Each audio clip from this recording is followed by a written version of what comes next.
Ok, vamos a estar hablando acerca de por qué se pierden nuestros hijos. Cuando tenemos nuestros hijos, hermanos, es un milagro verlos nacer. Yo no sé cuántos de ustedes han tenido su bebé, su hijo cuando nació. Le miramos las manos, ¿verdad? Una cosa que hacíamos era que si estaban completos, le chequeábamos esa curiosidad, que si están bien. Y de pronto mirábamos que se parecía a mamá o papá, ¿a quién se parece? ¿Verdad? Pero lamentablemente, bueno, los hijos nacen, hermanos, sin un manual de instrucciones. O sea, los dejamos guiar por lo que las abuelas generalmente nos dicen, ¿verdad? Que hagan esto, que lo otro. Pero generalmente, lo que aplica a un hijo, no aplica a otro hijo, ¿verdad? Ahora, la Biblia es el manual de excelencia, el mapa, el guía de nuestra vida. Y obviamente tiene que ser el mapa y guía que nos da principio para educar a nuestros hijos. Cuando venimos a Cristo, hermanos, queremos que nuestros hijos no se aparten del camino. Teníamos a nuestros hijos bebé y nunca, creo yo, nunca nos ha pasado en nuestra mente, en nuestro pensamiento, que nuestros hijos estén fuera del camino de Dios. Es nuestro deseo, hemos hecho lo posible, algunas veces lo imposible, ¿verdad? Para que ellos estén en este ambiente cristiano y que busquen de Dios. Pero lamentablemente, conforme pasa el tiempo, muchos padres descuidan a sus hijos y esto viene a crear ciertas fricciones que tarde o temprano afectan a nuestros hijos. Los bienes materiales, el trabajo, y todo esto lleva en un momento dado a perder a nuestros hijos. Ahora, cuando yo digo perder a nuestros hijos, estoy hablando en el sentido del contexto de que ellos se vayan al mundo, que dejen la vida cristiana. No estoy hablando en el aspecto de perderlo de una manera física a nuestros hijos. Ahora, hay tres elementos o aspectos que destruyen la vida del ser humano o los cristianos, en especial a nuestros hijos. El mundo, lo que llamamos el mundo, es lo que trata de atraerlos, trata de influenciarlos, trata de apartarlos del camino del Señor. Muchos años atrás, yo hablaba con alguien y yo le hablaba del mundo, que nosotros no somos del mundo, y me quedó viendo todo raro y me dice que ustedes son extraterrestres, que no son de acá, ¿verdad? No, cuando hablamos del mundo no estamos hablando de un mundo real, sino el mundo como sistema filosófico, como sistema que ataca a los cristianos o aparta a los cristianos. El Señor Jesucristo dijo en Juan 17:14, fíjense bien lo que dijo el Señor Jesucristo en Juan capítulo 17, verso 14. Ahí creo que no está ahí. Juan 17, no es Juan 1:14. Está errado ahí. Juan 17, verso 14. Dice, yo les he dado tu palabra y el mundo los aborreció porque no son del mundo. Fíjense bien, los cristianos, estamos hablando de cristianos, usted no es del mundo, porque el mundo los aborreció porque no son del mundo, como tampoco yo soy del mundo. Mire bien lo que dice el Señor Cristo, no ruego que los quites del mundo, sino que los guardes del mal. Y una vez más dice el Señor Jesucristo hablando, no son del mundo, como tampoco soy del mundo, en el verso 16. Y el verso 17 dice, santifícalos en tu palabra es la verdad. Entonces, nosotros no somos del mundo, pero el mundo quiere atraernos y llevarnos y destruirnos e influenciarlo. El mundo es el sistema social, el sistema político, las ideas, los valores, el concepto, la moda, que de una u otra manera trata de apartarnos de Dios. Las modas, la música, todos esos aspectos influyen a apartarnos, a atacar el cristianismo, a que los cristianos caigan en el camino. Y ese es el mundo. El mundo ofrece licor, el mundo ofrece sexo libre, hay un concepto general. Miren acá lo que leí en esta semana. Según la agencia de prensa de Nueva York, AP, y hacen una pregunta, ¿es Mr. Potato Head o no? Hasbro Play Cool, fabricante del juguete o toy Mr. Potato Head, creó confusión el jueves pasado, esta semana, cuando anunció que dejaría el Mr. Potato Head del nombre de la marca para ser más inclusivo y para que todos puedan sentirse bienvenidos al mundo de Potato Head. También dijo que venderían un nuevo juego este otoño sin las designaciones de Mr. o Mrs. Potato Head, que permitiría a los niños crear sus propios prototipos de familias, de papás, incluyendo 2 mamás o 2 papás. Esto es el sistema, esto es el mundo. Que a un Potato Head, ¿saben cuál es el Potato Head, verdad? Un muñequito que tiene bigote y se le quita la pieza. Salió en Toy Story. ¿No han visto esa movie? Hermanos, ese juguete es para niños de 3 a 5 años. Y a los niños de 3 a 5 años le estás enseñando a aceptar que todo está bien, el homosexualismo. ¿Qué dice la Biblia del homosexualismo? ¿Qué es abominación? ¿Qué es pecado? ¿Que no heredarán en el reino de los cielos? Pero el mundo es esa escala de valores. A lo que no dicen adulterio, dicen affair o un desliz, o no dicen fornicación, estoy viviendo, es mi novio, estoy viviendo con él, pero no dicen fornicando con él o adulterando con él. Ese es el problema, ese es el mundo. Hace unos meses, creo, una de las muchachas que trabaja con nosotros hablaba de una cliente, una señora, las niñas tienen 15, 17 años por ahí, y la señora les compra pastillas anticonceptivas. Ella les da las pastillas anticonceptivas. Y la señora les dijo a las muchachas que las muchachas disfruten el sexo, que no se junten con el primero que se encuentren. En vez de una madre decirle y ofrecerle eso a una hija, en vez de decirle mantente pura para el matrimonio. Pero lamentablemente eso es lo que piensa el mundo.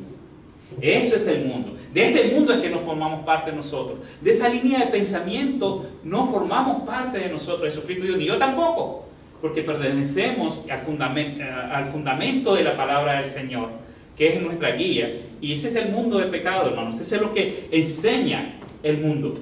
Y ese es el mundo que tiene su movimiento, tiene su agenda detrás de todo movimiento social, político, ya sea de derecha o izquierda. Siempre hay algo detrás de todo eso. El mundo.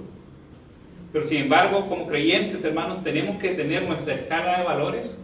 Es la Biblia la que me guía, es la Biblia que me ordena o cómo educar a mis hijos. Y enseñarles desde el niño. No es que si es Mr. Potato Head o Mrs. Potato Head ya no existe, ahora es Potato Head solamente para cualquiera. No, hay que enseñarle al niño lo que es pecado, desde niño.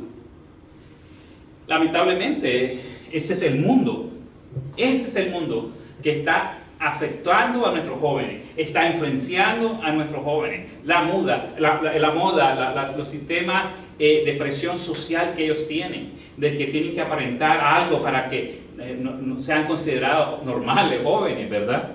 El otro aspecto es Satanás. Satanás, dice acá la Biblia en 1 Pedro 5, 8 al 9, dice, sed sobrio y velad, porque vuestro adversario del diablo, como león rugiente, anda alrededor buscando a quien devorar. Y dice acá, resistid firmes en la fe, sabiendo que los mismos padecimientos se van cumpliendo en vuestros hermanos en todo el mundo. Los mismos sufrimientos, el mismo ataque que sufrieron la iglesia primitiva en los años inicios de la iglesia cristiana, son los mismos ataques que tenemos hoy. Los mismos ataques que tuvieron los cristianos en los 60 son los mismos ataques que tienen hoy los cristianos de hoy en día. Satanás quiere destruir tus hijos, hermano. Satanás quiere destruir nuestra familia. Satanás no está conforme si usted está criando bien a sus hijos.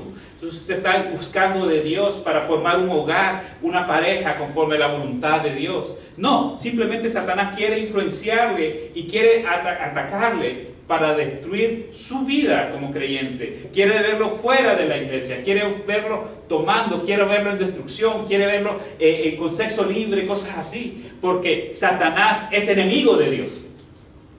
Es por eso, hermanos, que necesitamos saber contra quién estamos luchando.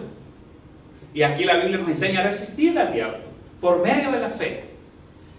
Hermanos, Satanás quiere influenciarnos de una u otra manera. Además de que Satanás nos ataca, además el mundo nos ataca, también nuestra carne es nuestro motivo de caer. Es nuestro principal enemigo, nosotros mismos. Romanos 7, hermanos, capítulo 7, verso 19 al 20, dice, hablando Pablo, hermanos, es un gran hombre de fe, el que escribió estas cartas, el que escribió parte de la Biblia, dice esto: porque no hago el bien que quiero, sino el mal que no quiero, eso hago. Y si hago lo que no quiero, ya no lo hago yo, sino el pecado que mora en mí. Así que, queriendo yo hacer el bien, hallo esa ley, que el mal está en mí. Y el verso 24 más adelante dice: miserable de mí, ¿quién me librará de este cuerpo de muerte? Pablo dice: yo quiero hacer el bien, yo quiero agradar a Dios, pero hay algo en mi ser, en mi naturaleza, que me impide, que lucha contra mí mismo.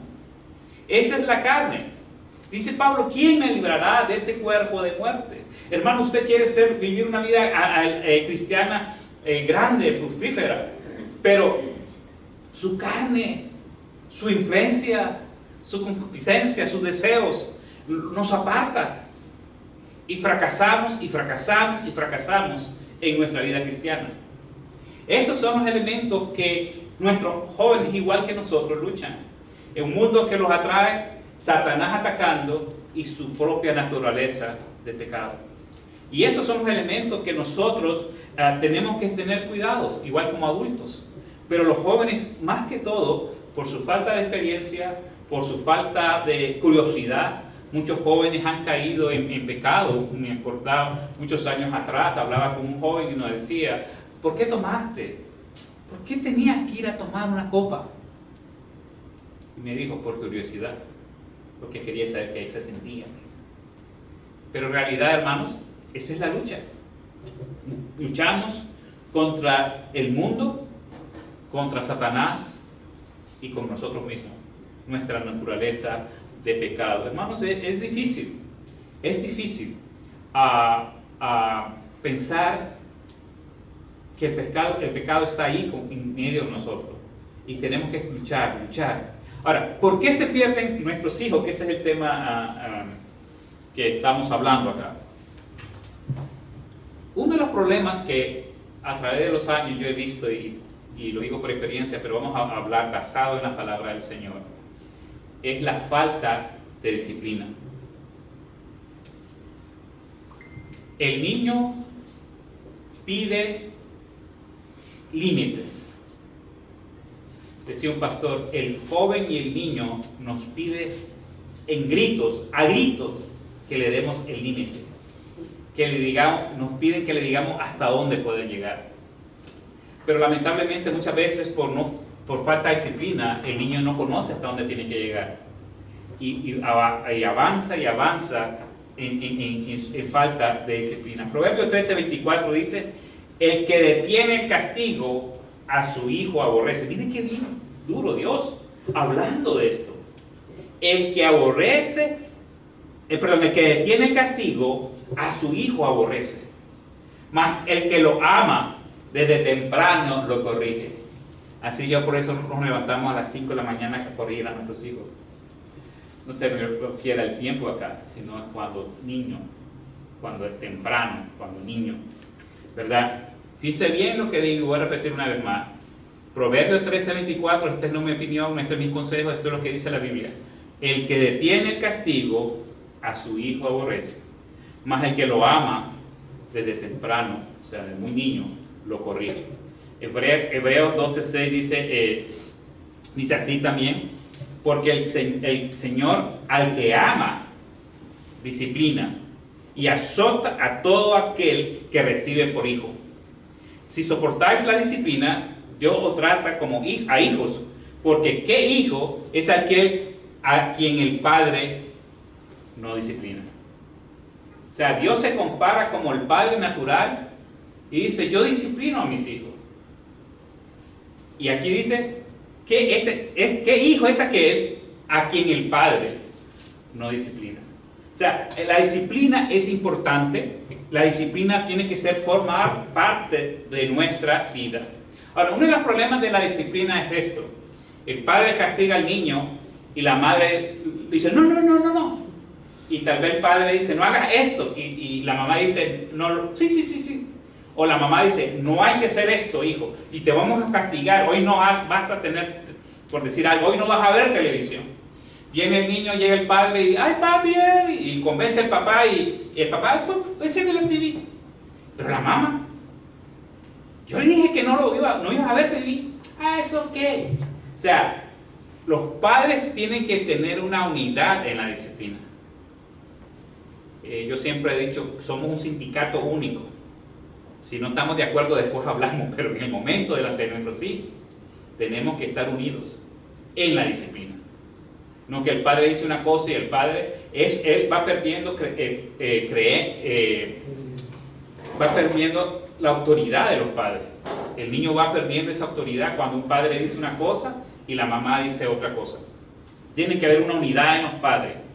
Ahora, definir las reglas del juego. Definir las reglas del juego. ¿Qué quiere decir? Que si usted no hace la tarea, cuando viene de la escuela, no va a recibir tal cosa o lo vamos a castigar, cualquier cosa. O sea, definir. Si tú, perdónenme y voy a volver a los platos, no me los vayan a tirar. Si tú no lavas los platos, no recibes esto. Si yo vengo y no hago los platos sucios, va a pasar esto. O sea, el niño tiene que saber que si, como Dios nos ha enseñado, aquí está la disciplina, Dios nos dio la palabra, nos dio las reglas del juego en nuestra vida. Pues igual nosotros como padres en la disciplina tenemos que definir las reglas de la casa. Esto se permite hasta tal hora. No se puede ver más de televisión después de las 8 de la noche, por ejemplo, cuando son niños. Y punto. No hay discusión, esa es la regla del juego. A las 8, 9 de la noche, qué sé yo, su horario, van a lavarse los dientes, a orar y no se van a acostar sin orar como grupo, como familia. Y no vamos a acostarnos hasta que oremos juntos. Son las reglas del juego. Cada familia tiene sus propias reglas. No estoy diciendo así. Usted defina sus reglas. En tercer lugar, definir la disciplina. Si tú haces esto, yo te digo, vas a hacer esto. Ahora, en cuanto a la disciplina, hermanos, nosotros venimos de la generación, por lo menos yo vengo de la generación de la chancleta, ¿verdad? De la chancleta voladora. Nos daban con una chancleta y quedaba marcada y otros pobres hermanos hasta de cables eléctricos, o lo primero que hallaban. Me acuerdo de una señora, nosotros nos reíamos, éramos niños obviamente, que la pobre señora salía, doña Mercedes salía, y el niño, y bueno, el niño éramos todos niños, ¿verdad? En la cuadra. Nuestra vida fue diferente. Nosotros jugábamos en la calle, jugábamos trompo, jugábamos canica, o arriba, béisbol, lo que sea, todo lo hacíamos en la calle y éramos felices. Y cuando la mamá llamaba al niño a almorzar o a cenar, creo que se fuera a la casa y salíamos jugando y lo repetía 3 veces. Ya la tercera vez la pobre señora salía y no hallaba. Lo primero que agarraba, si había una rama, la cortaba y le hacía así para quitar la hoja y salía el pobre llorando, ¿verdad? La pobre que no lo alcanzaba, pero él iba gritando y llorando como que lo iban matando. Nosotros somos de esa generación, de que nuestra madre nos lastimaba y nos podía lastimar físicamente, pero entendíamos que eso era disciplina. Y ya no hay que lastimar al niño, que no es lo otro. Ahora, entiéndame bien y quiero aclarar esto. Cuando hablamos de disciplina a los niños, yo no estoy hablando de dejarle una chancleta marcada en la espalda a un niño, o un abuso con una faja, o un abuso verbal, porque no solamente se da el abuso físico, sino el abuso verbal. Sino saberle enseñar el orden, el respeto y la disciplina que hay en el hogar. Dios nos disciplina y es duro muchas veces y nos duele porque nos ama. Y si usted ama a su hijo, usted tiene que disciplinarlo. Usted se sienta acá y no se me levanta de acá. va a llorar, va a llorar. Pero después se va a acostumbrar que cuando se sienta ahí, en ese lugar, no se va a levantar y no se va a mover. Tenemos que definir la disciplina. Tenemos que disciplinar a nuestros hijos en privado. Nunca llame o avergüence a su hijo en público. El problema que tenemos, hermanos, y este tema es más que para los jóvenes, nosotros le decimos al niño, siéntate aquí, tú me levantas de acá y aprende a obedecer. Usted no va a levantarse, usted no va a hacer esto, usted aquí y acá, y el niño, conforme va creciendo, aprende a obedecer. Pero llega un momento que ya tiene uso de razón, 13 años, 14 años, ya no somos los héroes de la película en su vida, ya tienen otra influencia del mundo, ¿verdad? Y comienzan a cuestionar, ¿por qué tengo que sentarme? Si yo quiero irme y levantarme. ¿Y por qué yo tengo que ir al domingo a la iglesia?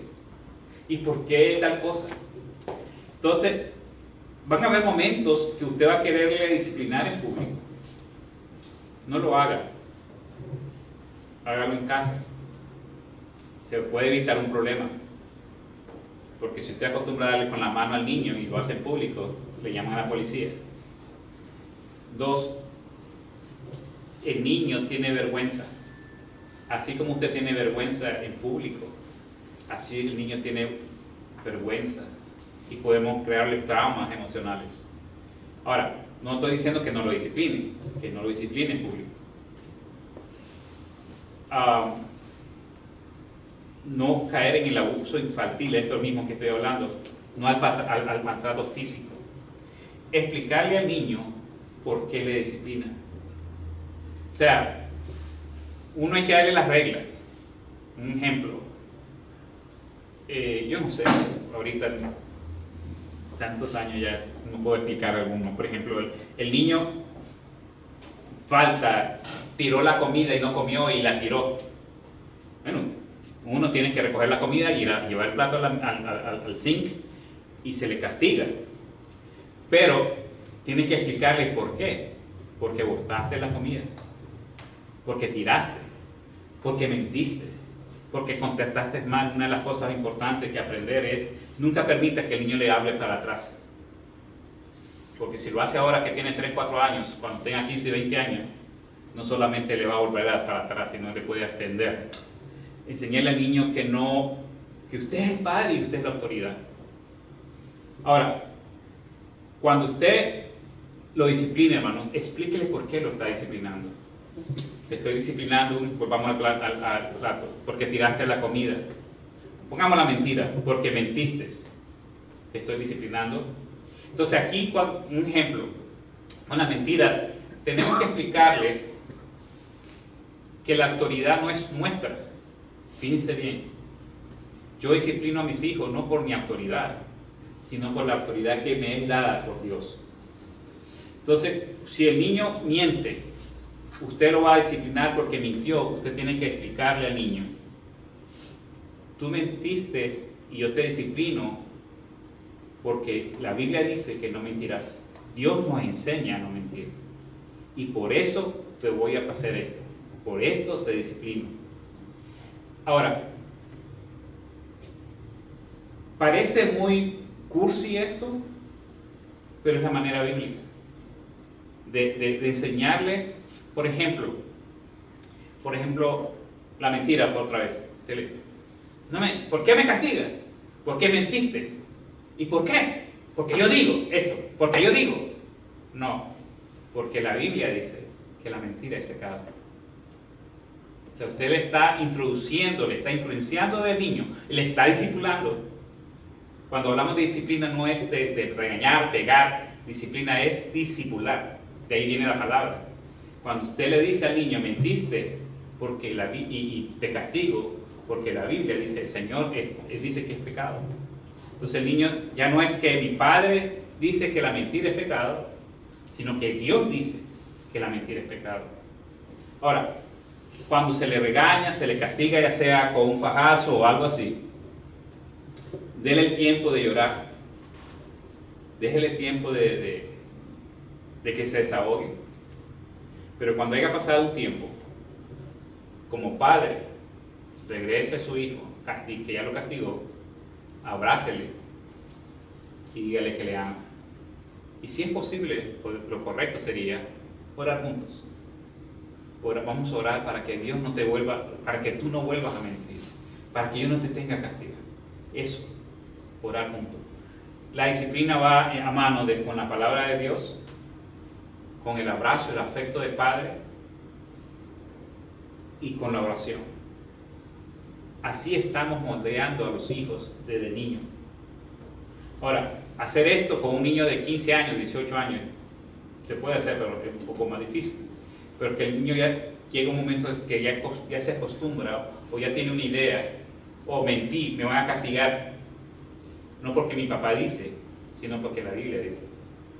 Esas son las cosas importantes. Ahora, la falta de comunicación es importante porque se pierden los niños o los hijos. Entonces, se pierden por la falta de disciplina, se pierden también por la falta de comunicación. Los padres muchas veces trabajamos y asumimos que todo está bien en el hogar. Una de las cosas, hermanos, ténganlo por seguro, nunca asuma que las cosas están bien en el hogar. Nunca asuma que porque el niño no lo expulsaron de la escuela, porque el niño saca buena nota, las cosas no están bien. Siempre tenemos que tratar de abrir esa comunicación con nuestros hijos. Una comunicación de aceptación. El niño tiene que aprender a que nos puede comunicar. Hace años hablaba con un joven, nosotros hemos trabajado con jóvenes mucho tiempo, en diferentes etapas de nuestras vidas. Y un joven una vez me dijo, yo no hablo con mis padres, o no me comunico con mis padres, porque lo primero que van a hacer es rechazarme, porque mis ideas no valen, mis puntos de vista no los toman en cuenta. ¿De qué sirve que yo hable con mis padres si no me oyen? Obviamente, la comunicación es de dos vías. El que habla, el que escucha, el que vuelve a hablar y el que vuelve a escuchar. Entonces, si no hay esa comunicación, hermanos, vamos a perder a nuestros hijos, a nuestros jóvenes. Mire bien lo que la Biblia dice en Proverbios 15:1, la blanda respuesta quita la ira, mas la palabra áspera hace subir el furor. O sea, y pues en Colosenses 4:6 dice, sea vuestras palabras siempre con gracia, sazonada con sal, para que sepáis cómo debéis responder uno a otro. Entonces el niño necesita aceptación. Hace poco leí un estudio preparándome para esto. Las pandillas crecen en hogares donde no hay comunicación. El niño necesita ser aceptado. El niño necesita, o el joven necesita ser escuchado. El joven necesita identidad. Yo soy fulano de tal. Yo tengo lo que soy, yo valgo lo que soy. Ahora, lamentablemente, cuando no hay esa comunicación, el niño se siente rechazado, no se siente aceptado. Y las pandillas, esa es la característica, es aceptarte tal como eres, es escucharte, es decirte que son la familia. Las pandillas no se hablan más que términos, son la familia, son familia, y dan la vida el uno por el otro. Entonces, y nuestros hogares estamos siendo destruidos solamente por falta de comunicación. Muchas veces no es porque no hay amor, sino porque no lo expresamos o no hay comunicación. Entonces tenemos como padres, hermanos, tenemos que acercarnos a nuestros hijos, escucharles, saber qué hay en su mente. Hermanos, yo me he sorprendido, aún ya jóvenes, mis hijos, cuando me he acercado y he hablado con ellos, y he sentido cuando ellos me han dicho, mira, me siento así, así. No, un ejemplo voy a dar. Alguno que otro me ha dicho, tu prioridad es la iglesia. Tú solo piensas en iglesia, hablas de la iglesia. ¿Y qué de nosotros? Un hijo de 19 años diciéndome eso. yo asumiendo que estamos en la gloria. Entonces, el punto es que lo bueno es, y le doy gracias a Dios por eso, que tenemos comunicación. No me dice, yo sé que tú me amas. Yo sé, no hay duda. Pero yo me siento así, un segundo término. Entonces, hermanos, asumimos que todo está bien. ¿Me explico?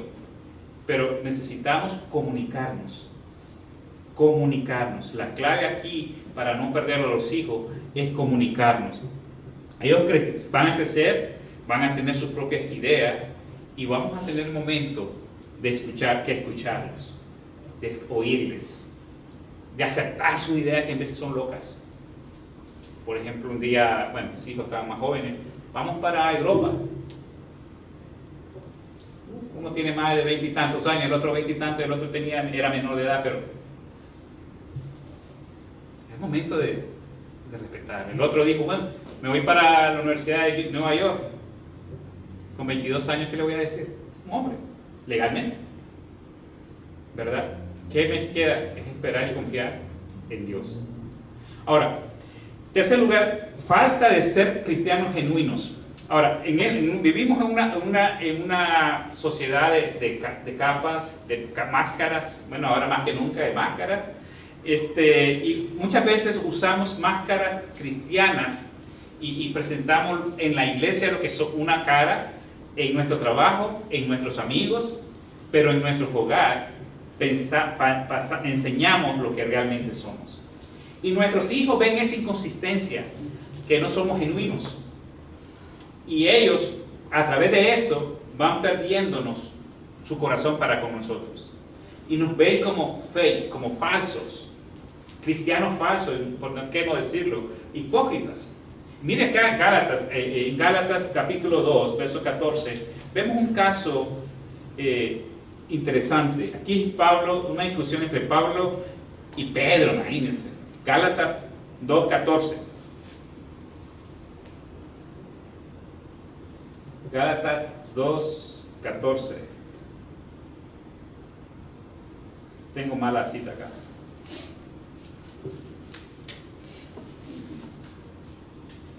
Ah, sí, 2:14. Dice, pero cuando vi que está hablando Pablo acá, dice, pero cuando vi que no andaba rectamente conforme a la verdad del Evangelio, dije a Pedro delante de todo, si tú siendo judío, vives como los gentiles y no como judío, ¿por qué obligas a los gentiles a judaizar? En otras palabras, Pedro le dice, siendo judío, vivía como gentil. Y a los gentiles decían que viviera como los judíos. ¿Me entienden ese juego de palabras? Como que, lo voy a poner en este contexto, como cristianos, vivamos como el mundo y le digamos al mundo que vivan como cristianos. ¿Me entienden esa frase? O sea, Pedro tenía este problema. Él aceptaba predicarle a los gentiles. Él predicaba a los gentiles. Pero cuando estaba con los judíos, si te vi, no te conozco. ¿Verdad? Y ahí Pablo dice, este no es inconsistente. O eres o no eres. Y ese es el problema de nosotros y con nuestros jóvenes y con nuestros niños, con nuestros hijos, que nos ven una inconsistencia. Hablamos aquí bonito, pero en nuestros hogares vivimos otra vida. Otra situación. Hablamos mal de la iglesia. Es triste, hermano. Hace muchos años había una madre de 3 hijos y tan pequeños crecieron en la iglesia. Y cuando eran ya teenager, los hijos se apartaron de la iglesia, se fueron al mundo. Y una hermana que trabajaba con ellos habló con estos jóvenes y le dijo, ¿por qué te apartaste? Te vimos crecer en la iglesia. ¿Por qué ahora ya no llegas? No quieres nada de la iglesia. Ah, no, me dice que ahí solo una hipócrita. Mi mamá decía que el pastor era esto y esto, y que la hermana tal hacía esto y esto, y la era. ¿Quién pagó los platos rotos del pastor? Su hijo, por hablar mal de la iglesia. No estoy diciendo que hay iglesia perfecta, no hay pastor perfecto, somos lo peor. Pero una cosa sí, no amargue el corazón de sus hijos. Podemos estar en desacuerdo en muchas cosas, pero no trate de desviar el enfoque de su hijo en la iglesia. Como dije anteriormente en otros mensajes, nosotros hemos estado en dos iglesias prácticamente, ¿no? 3 con esta. Pero nunca le dijimos a nuestros hijos, el pastor es acá, tenemos una excelente relación con mi pastor que me ordenó, ellos respetan mucho al otro pastor que quedó, al pastor hispano que quedó, hablan muy bien de él, tienen relaciones con muchos amigos todavía, hoy en día se reúnen con algunos jóvenes que crecieron cuando eran niños, han crecido y creo que una vez al año ellos salen juntos, solo para tener un tiempo. Pero nunca hablamos. Teníamos desacuerdo, como normal, pero nunca tratamos de influenciar a nuestros hijos en contra a cualquiera de la iglesia. Y es por eso que, hermanos, tenemos cuidado, no solamente de la iglesia, de la Biblia. ¡Ay, qué estricta la palabra del Señor! ¡Ay, qué barbaridad! Se levanta como usted como madre, ¡ay, hay que ir al culto porque ni modo! Y el hijo le quiere ir. Ella quiere obligarle a que vaya al culto y ella ni quiere ir tampoco. O también mandamos a los hijos a la iglesia y no vivimos vidas que agraden a Dios. Hermano, si usted quiere que sus hijos agraden a Dios, agrade usted al Señor. Sus hijos van a seguir su ejemplo. Y hermanos, hay que ser firme, hay que ser constante. El otro aspecto importante en cuanto ¿por qué se pierden los hijos? Son los amigos. El dicho popular en Latinoamérica, creo que también allá en México, en El Salvador, no sé dónde, dime con quién anda y te diré qué. ¿Quién eres, verdad? La Biblia lo maneja de esta manera en Proverbios 13:20, y no es mi opinión, es la Biblia, hermano. El que anda con sabio, sabio será, dice, mas el que se junta con necio será quebrantado. Mire, eso lo dice la Biblia. Si usted anda con sabio, sabio va a ser. Pero si usted es necio, va a terminar como necio, quebrantado. Otra cosa importante en 2 Corintios, es 2 Corintios, creo que ahí dice primera. Creo que es 1 Corintios, no sé, si no es primera, es segunda, porque al copiar se movió el texto. Dice 1 Corintios 15:33, no erréis, las malas conversaciones corrompen las buenas costumbres. Este fue uno de los primeros versículos que yo me memoricé en mi vida personal cuando teníamos 15, 16 años. El pastor me dijo, el líder de jóvenes me dijo, agárrate este versículo cuando esté con las amistades. Guárdate, quítate tus malas amistades. Y como todas mis amistades eran malas, me quedé solo. Dice acá, no erréis, las malas conversaciones corrompen las buenas costumbres. Usted llega y los jóvenes están ahí, alguien está hablando mal de sexo, cosas así, el joven va a ser influenciado de eso.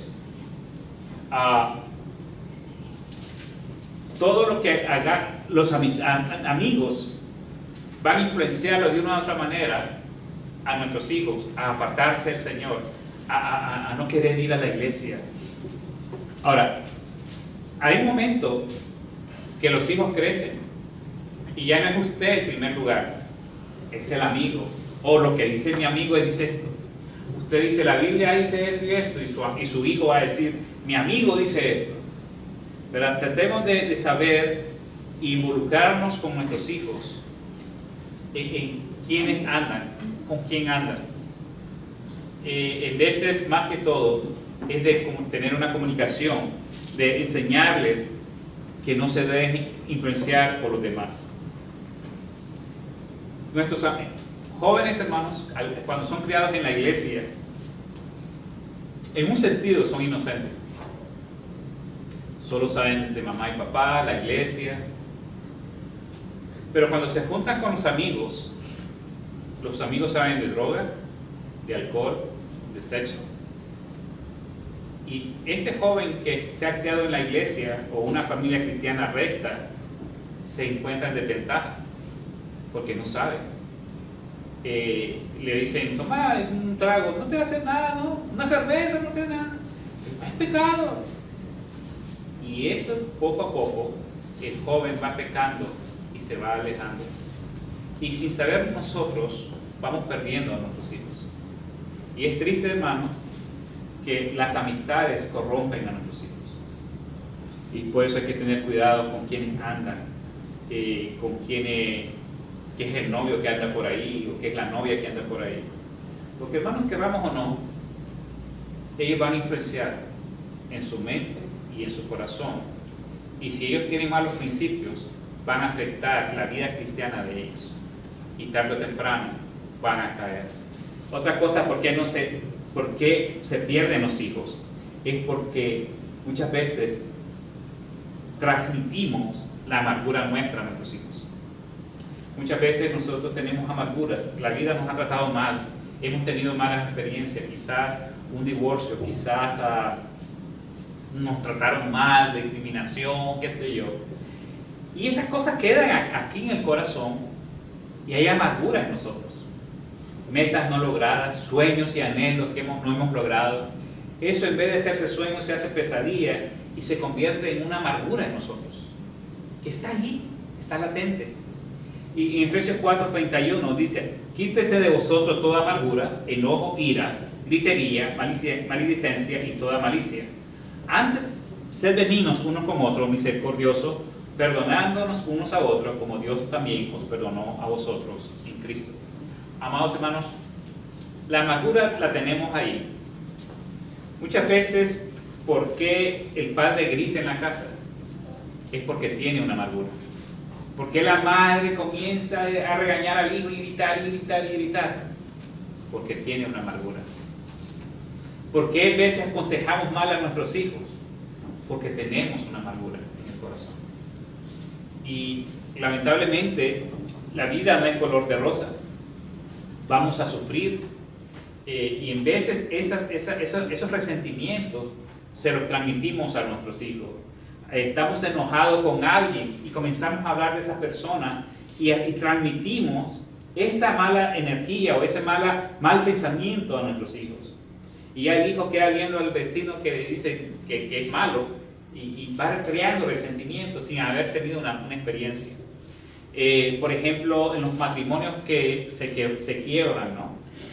Hemos aconsejado gente a que el esposo habla mal de la mamá del niño y le dice: es que tu mamá esto y esto y esto y esto, y el niño va criándose con eso, con esa amargura que él no debería tener. O la mamá le dice: es que tu padre hizo esto, era malo, estaban amargados. Y se comienza a formar una amargura de esa niña o ese joven o esa joven sin haber vivido la experiencia. ¿Por qué? Porque la madre o el padre transmitió esa amargura a su hijo. Y esa amargura, el niño se convierte amargado, fácil presa de las pandillas o de las malas influencias de este mundo. Entonces tenemos que revestir nuestra familia y quitar amargura en nuestro corazón. En sexto lugar, ¿por qué se pierden los hijos? Es porque no les damos prioridad. Miren, hermanos, la Biblia dice: el hombre es como la hierba con sus días, dice, florece como la flor del campo. El hombre como la hierba son sus días, florece como la flor del campo. Salmo 103:15. Y Santiago 4:4 dice: cuando no sabéis lo que será mañana, porque ¿quién es vuestra vida? Ciertamente es neblina que se aparece por un poco de tiempo y luego se desvanece. Hermano, nuestra vida es limitada. Ya después de los 70 es garantía, ya se acabó la garantía, ya es tiempo extra lo que estamos viviendo. Y lo que hicimos con nuestros hijos muchas veces va a afectar la vida de ellos y su segunda generación. Miramos a Caín, la historia que la hermana mencionaba el domingo pasado. No solamente afectó a Caín, sino a sus futuras generaciones. Lo que usted haga con sus hijos va a afectar no solo a sus nietos, sino a futuras generaciones. Entonces, hermanos, cuando no damos prioridad a nuestros hijos, los vamos a perder.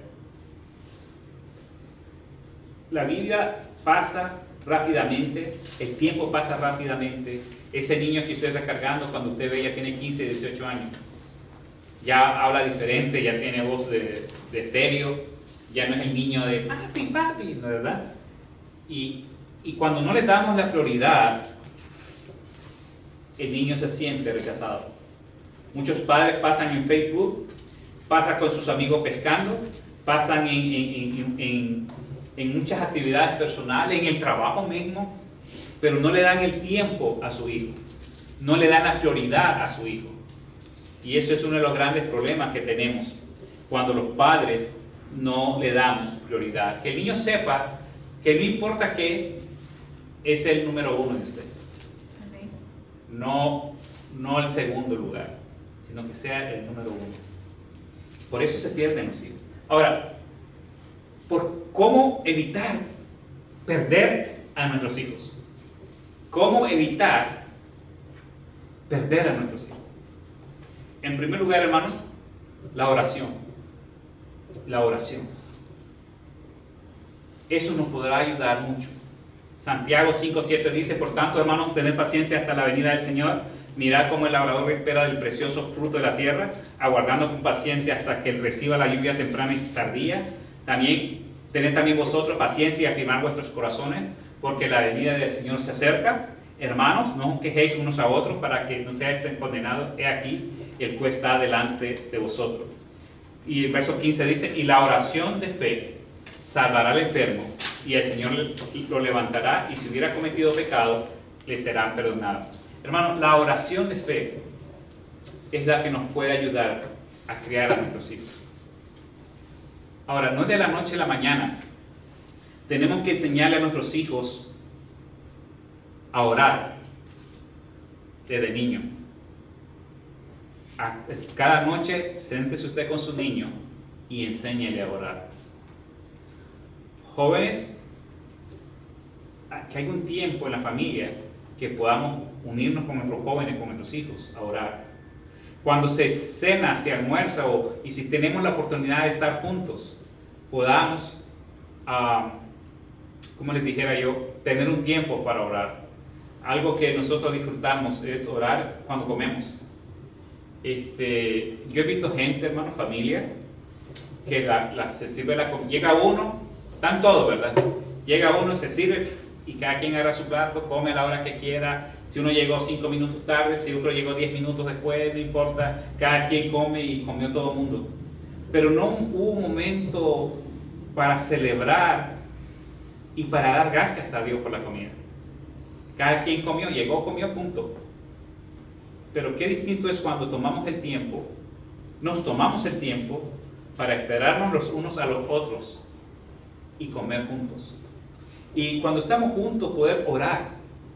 Y en vez de no solamente orar por la comida, sino tal vez por una necesidad, por un hermano, por una familia enferma. Y eso va creando y va moldeando al niño en la oración. Tenemos que orar con los niños, enseñarles que la oración puede mucho, enseñarles que juntos podemos orar juntos. Cuando hay necesidad, cuando hay un familiar enfermo, cuando hay una crisis económica, juntar a los niños y decirles: vamos a orar, y que ellos puedan entender que la oración es parte de nuestra vida. Y ore usted por sus hijos, ore usted por los esposos de sus hijas, ore usted por los esposos de sus hijos. Hermano, pues si tiene 5 años, tenemos 20 y no sé cuántos años de estar orando por uno de nosotros, y ni novia tiene. Decía el hermano: vamos a rifarlo. Hermanos, oremos por nuestros hijos. La oración ayuda a que no perdamos a nuestros hijos. La oración de fe puede mucho. En segundo lugar, para cómo no perder a nuestros hijos, es compartir la obra de Dios con ellos. En Salmo 4:1 dice: respóndeme cuando clamo, oh Dios de mi justicia. Cuando estaba en angustia, tú me hiciste ensanchar. Ten misericordia de mí y oye mi oración. Que el niño sepa y el joven sepa que usted forma parte de la obra de Dios, que este joven forma parte de la obra de Dios. Yo me gozo mucho por Ricardo, un joven. Yo le dije: ¿te podrías predicar un día que tengamos un culto de jóvenes? Y solamente estaba mecanizando, pensando: sí, hermano, yo predico. Y yo me puse a pensar: ¿es esa la idea? de que los jóvenes se vayan involucrando en el trabajo del Señor. El otro día le decía a Cindy, vamos a hacer un comercial, ¿crees que tú nos puedes ayudar? Sí, yo lo hago. ¿Y qué? Así es. Tenemos que involucrar a los jóvenes. Usted como padre involucre a sus jóvenes en el reino. Enséñales que de Dios. Enséñales cuando no hay trabajo, Dios provee. Cuando estamos enfermos, estos tiempos que tuvimos de pandemia, debiéramos haber sido un tiempo para disfrutar juntos, de orar juntos, de vivir momentos buenos en nuestra familia. Que ellos sepan que usted le trabaja a un Dios grande y poderoso. Y que este Dios mío, que mi Dios, sea el Dios de ellos. Entonces tenemos que compartir eso. En tercer lugar, haga tiempo para con ellos. Como decía anteriormente, el hombre padece y muere. El hombre como la hierba son sus días, florece como la flor del campo. Ahora, son 18 años que tenemos a nuestros hijos. Están prestados, hermanos. Van a crecer, van a ir a la universidad, lo que sea, se casarán, formarán su propia familia. Y tenemos un tiempo limitado para crear memorias y necesitamos dedicarles tiempo. El trabajo va a quedar, hermanos. Otro va a agarrar su puesto. La casa, si usted está pagándola, tarde o temprano será de otra persona. Los carros se terminan, pero los hijos perduran por generaciones. Crear memoria es importante, hermanos. Haga memoria con sus hijos. Ahora que están jóvenes, ahora que son pequeños. El tiempo es importante. Le decía a un niño, a un padre, padre, ¿cuánto te pagan la hora? 60 a la hora, $1 a la hora. O sí, le dice, ¿y cuánto me darías por $10? Porque no tenía tiempo para su hijo. Necesitamos crear memoria para nuestros hijos. Esta semana, yo no sé por qué, fuimos a hablar de la clase, creo que íbamos a dar hoy, por la predicación, y recordamos, nos reíamos un rato cuando nosotros eran niños, mis hijos pequeños, como de 7, 5 años. Los viernes, cuando salía del trabajo, yo pasaba por el restaurante chino y le llamábamos Chinito Time. Y generalmente los viernes, estoy hablando del siglo pasado, cuando eran pequeños mis hijos, rentábamos una movie o rentábamos juegos y yo llegaba con la comida china y nos reíamos porque nos recordábamos cómo Samuel salía. Cuando yo llegaba, hermanos, a la puerta salían los tres, ¡ay, papi, papi! Y me acuerdo muy bien en mi mente que Samuel agarraba la bolsa del restaurante chino, se la llevaba a la cocina y pasábamos un tiempo, eran tiempos bonitos. Y hermanos, eso es lo que queda. Eso es lo que queda. Pero si usted no dedica tiempo, no va a tener tiempo para tener esas memorias con sus hijos. Son memorias, hermanos, pasaron. Ya no puedo volver atrás. Lo que hice bien, lo que hice mal, ya no puedo hacer nada. Pero lo único que sé es que podemos disfrutar memoria. También Samuel Benjamín hablaba nos recordó de cuando él iba a la tienda. Él tenía la costumbre, del niño ha sido así, de que se le daba el dinero a los tres y uno de ellos todos gastaban el dinero en el mismo momento. Me acuerdo que ellos recogían dinero para sus pares de zapatos cuando comenzaron a comprar zapatos de fútbol y me acuerdo que valían como 120, algo así, o más. Bueno, ellos lo compraron, Samuel y David lo compraron cuando lo compraron el mismo día, tenían dinero. Benjamín también tenía el dinero para comprarlo, pero dije, no lo voy a comprar hasta que baje. Y el asunto es que se esperó como un mes y medio. Y en vez de comprarlo en $120, lo compró en $60. Y cuando lo compró salió bien alegre, como que había logrado un premio y decía, me gané $60, me ahorré $60.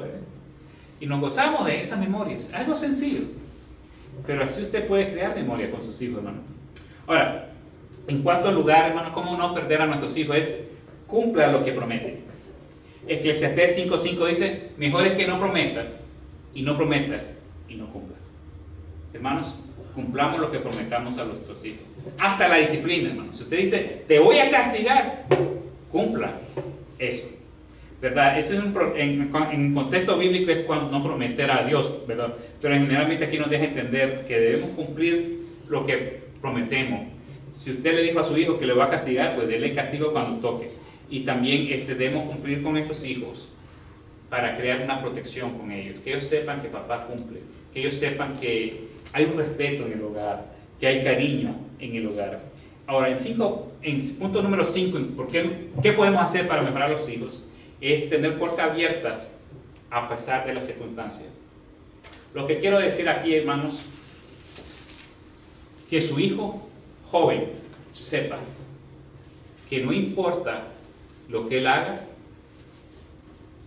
lo que las circunstancias pasen, pero que su hijo siempre sepa que la puerta de su casa está abierta para él. Que siempre, no importa qué error haga en su vida, siempre habrá una mamá o un papá dispuesto a recibirle en casa para darle perdón. Y esto está en la Biblia, está en Lucas 15, en la parábola del hijo pródigo. El hijo pródigo se fue, gastó toda su fortuna, hizo y pecó, hizo y deshizo. Pero un momento llegó y dijo, regresaré a mi padre.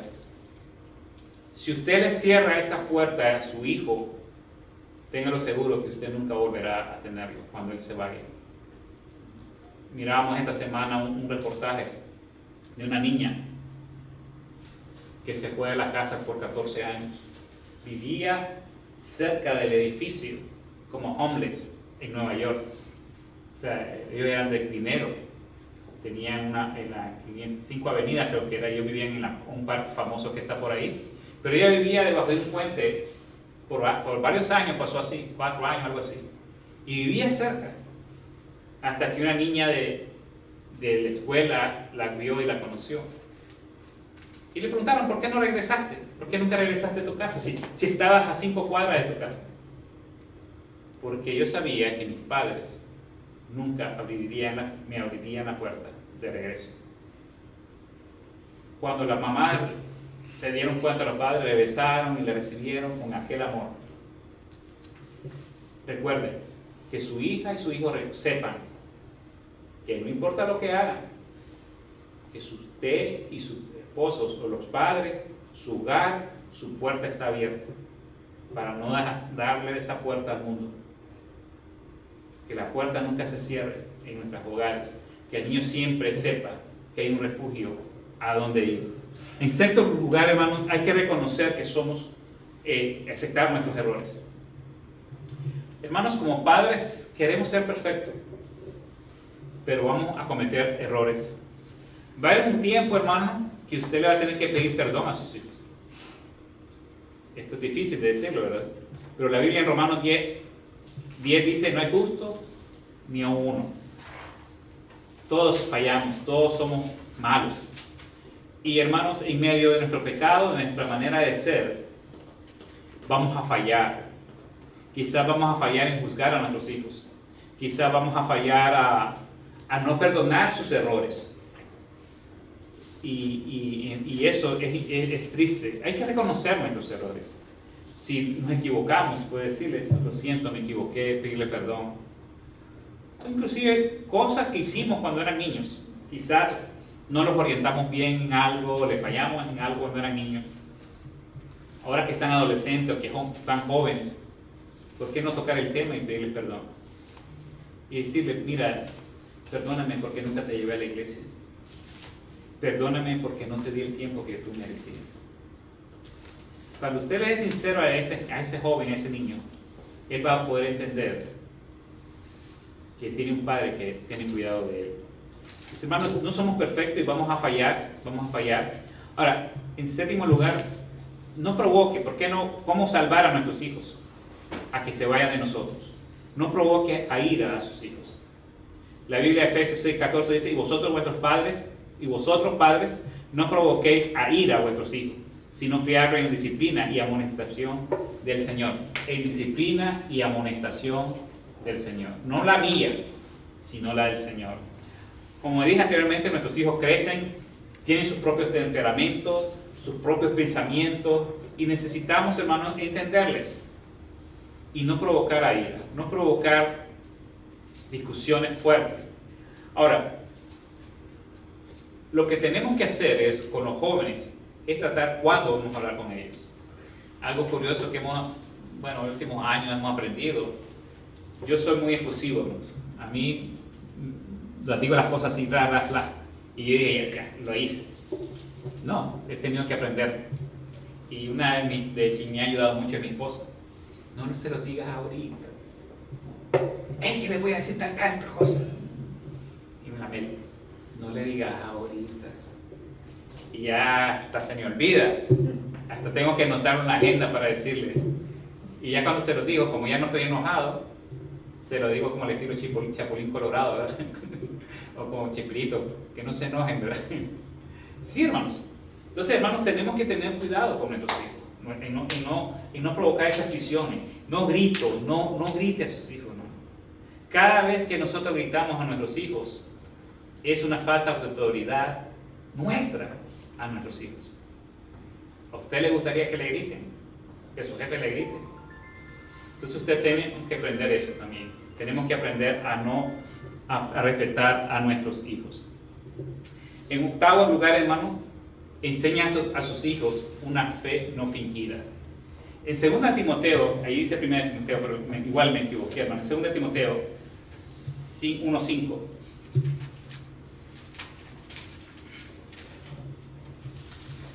Segunda de Timoteo 1:5. Mira acá, qué lindo. Estamos hablando de memoria. Y aquí Pablo habla de la abuela de Timoteo. Y mira acá, dice, trayendo a la memoria, segunda de Timoteo 1:5, hermano, trayendo a la memoria la fe no fingida que hay en ti, la cual habitó en la abuela Loida y en la madre Eunice, y estoy seguro que en ti también. Hermanos, cuando enseñas a su hijo una fe no fingida, los hijos saben, hermanos, cuando somos hipócritas. Cuando decimos, ay, hermanito lindo, y después estamos hablando, ¿verdad? Y varón de Dios, mira cómo anda. No, hermanos. Enseñemos a nuestros hijos con una fe no fingida. Cuando usted hace el esfuerzo de venir a la iglesia, el esfuerzo de trabajar y hacer cosas para la iglesia, quizá usted dice, mis hijos no valoran esto. Pero hermanos, los frutos lo van a ver después. Cuando ellos digan, oh, yo quiero hacer esto en la iglesia, oh, voy a hacer esto. Y usted se queda, ¿y este qué le pasa? Hasta allá se animó. Por eso, cuando ven en nosotros una fe. En 9º lugar, hermanos, aprendamos a dejar a Dios lo que no podemos hacer. Llegará el momento, hermanos, de que ya crecieron, se casarán, formarán su hogar, se alejarán de nosotros, vivirán en otra casa. Y es por eso, hermanos, que tenemos que entender que tenemos que dejar las cosas a Dios que no podemos hacer. Ya oramos y la vida simplemente es un paso de fe. La Biblia dice en Romanos 1:16, porque no me avergüenzo del Evangelio, porque es poder de Dios para salvación a todo aquel que en él cree, al judío primeramente y también al griego. Porque el Evangelio, la justicia de Dios se revela por fe y para fe, como está escrito, mas el justo por la fe vivirá. Hermanos, aprendamos a creerle a Dios en fe. Y hermanos, es una tarea muy difícil. Yo agradezco a Dios por mis hijos, hermanos. Yo agradezco a Dios por mi familia. Yo agradezco a Dios por cada familia aquí presente que representa. Hermanos, denle gracias a Dios por sus hijos. Y recordemos lo que dijo Proverbio 22:6. Instruye al niño en su camino, y aun cuando fuere viejo no se apartará de él. Recordemos, hermanos, los hijos van a crecer, van a dejarnos, y se llevarán lo que usted le formó en su corazón. Ese es el legado. No se llevarán la casa, no se llevarán el pedazo de llanta, si no se lleva de un carro, si no se llevarán el consejo, la enseñanza que usted les dejó. Para concluir, hermanos, quisiera terminar. Quizás haga un folleto, hermanos, para que dárselo más adelante, o se lo mando por correo electrónico, la clase. Quisiera compartir un poema. No soy el mejor para hablar de esto, pero ni modo, aquí estoy, tengo que hacerlo. Hermanos, voy a leer esto. Es un poema que dice: los hijos no esperan. Hay un tiempo para alimentarlos durante la noche, para cólicos y biberones. Hay un tiempo para mecerlos y un tiempo para pasearlos por la habitación. Un tiempo para ejercer la paciencia y la abnegación. Un tiempo para mostrarle que su mundo es un mundo de amor, de bondad y de dependencia. Hay un tiempo para maravillarme de lo que Él es. No una mascota ni un juguete, sino una persona, un individuo, un ser creado a la imagen de Dios. Hay un tiempo para reflexionar acerca de mi mayordomía, para saber que no puedo poseerlo, que no es mío, que he sido elegido para cuidar de Él, para amarlo, disfrutar de Él, edificarlo y responder ante Dios por Él. He resuelto hacer lo máximo a mi alcance, porque los hijos no esperan. Hay tiempo para tenerlos entre mi brazo y contarle la historia más hermosa que jamás haya oído. Un tiempo para mostrarle a Dios en la tierra, en el cielo y en la flor, y enseñarles a maravillarse y sentir asombro. Hay un tiempo para dejar a un lado los platos sucios y llevarlos al parque a columpiarse, de correr con Él una carrera, hacer un dibujo, atrapar una mariposa y darle compañerismo lleno de alegría. Hay un tiempo para enseñarles el camino y enseñarles a orar con sus labios de niño. Enseñarles a amar la palabra de Dios, el día del Señor, porque los hijos no esperan. Hay un tiempo para cantar en vez de renegar, sonreír en vez de fruncir el ceño, de sacar lágrimas y reírse de los platos rotos. Un tiempo para compartir con Él mis mejores actitudes, mi amor por la vida, mi amor por Dios, mi amor por los míos.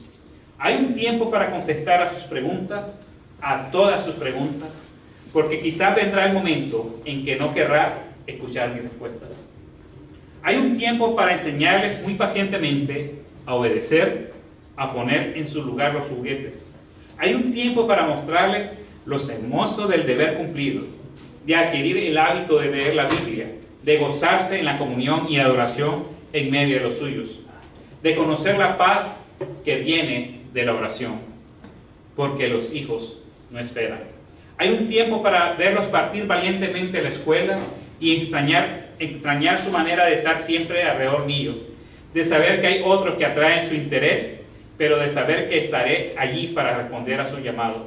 Cuando vuelvan a la escuela, de escuchar con interés sus descripciones, las cosas que han pasado en el día.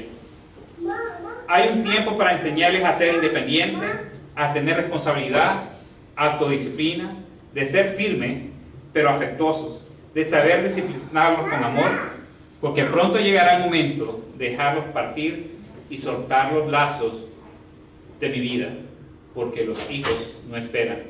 Hay un tiempo para atesorar cada instante fugaz de su niñez, solo 18 años, para inspirarlos, prepararlos.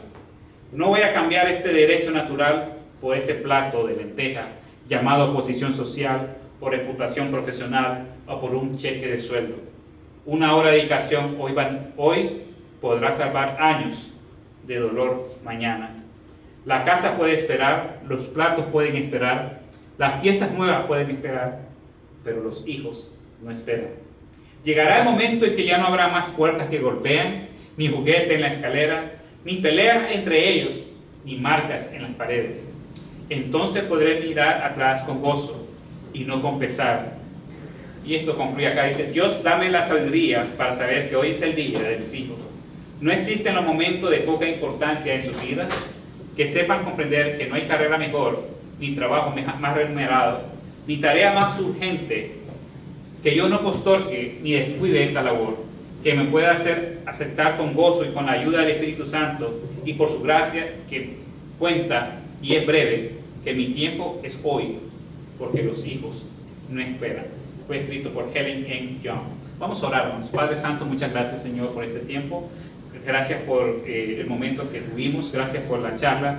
Ahora vamos a entrar a un tiempo de pregunta y respuesta y después de refrigerio, Señor. Gracias por todo, Padre. Bendícenos, bendice a los muchachos que están en reunión aparte. En Cristo Jesús te damos gracias.